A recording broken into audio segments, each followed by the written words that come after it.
And he pointed to it and he said, you know, isn't it funny what tricks of light and shadow can do?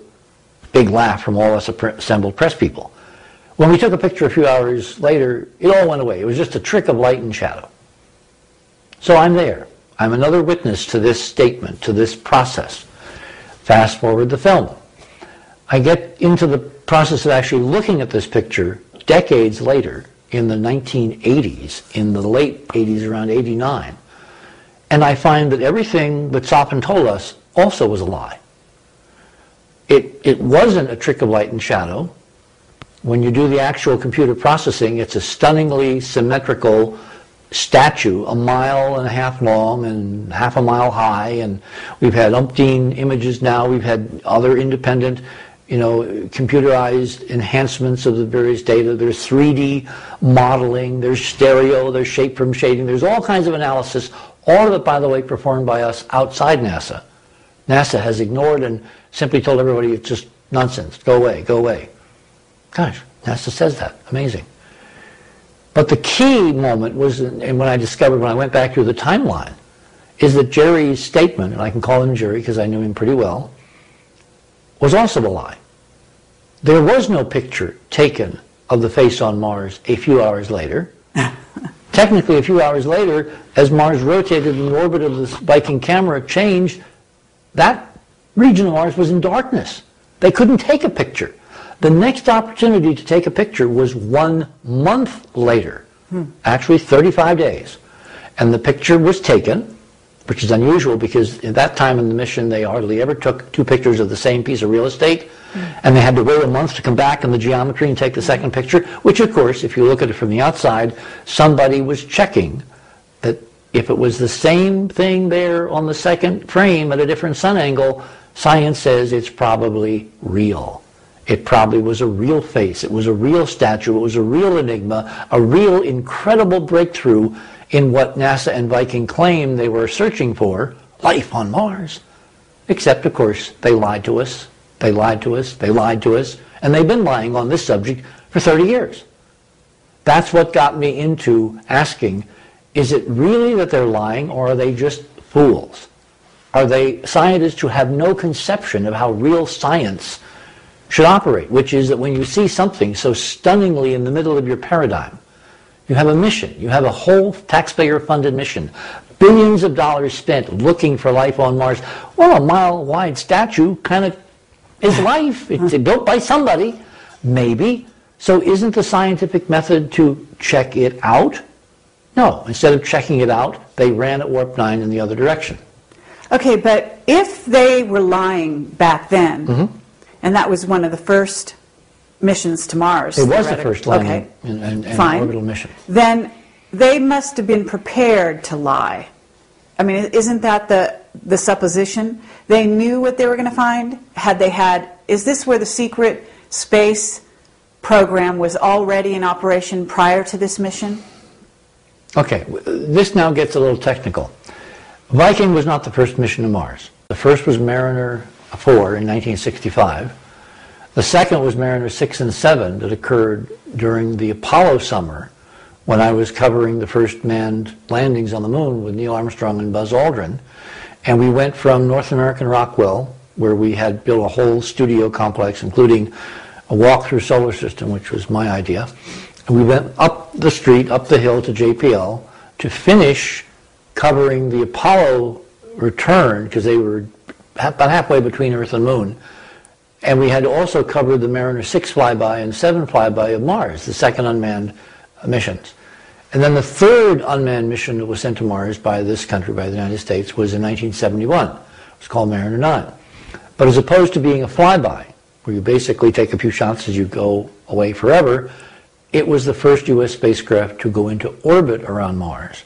And it radically transformed all our thinking. So as I reconstruct history, I'm looking at the Viking images of Cydonia, of the face on Mars, and I'm saying that there have to exist somewhere. We have not found them. They're not in any public file. There have to exist secret images taken by Mariner 9 in 1971.